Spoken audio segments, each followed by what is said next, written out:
Hey guys! For today's video, ituturo ko kung paano mag-transfer ng pera from GCash to Kumu. Just go to your GCash app, i-click ang transfer.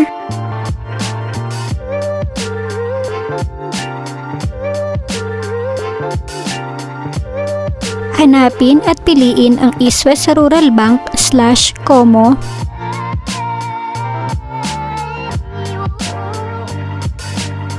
Then dito, sagutan lang ang mga sumusunod tulad ng amount, kung magkano ang itatransfer nyo, account name at account number ng Kumu ninyo.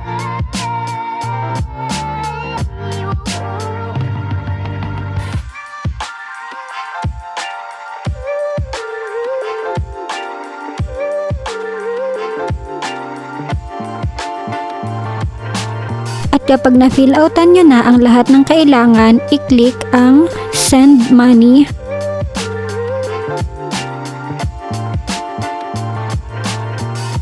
I-click ang Confirm sa baba. At maghintay ng OTP o one-time password. Ilagay ang OTP na sinend nila sa inyo at i-click ang Submit sa baba.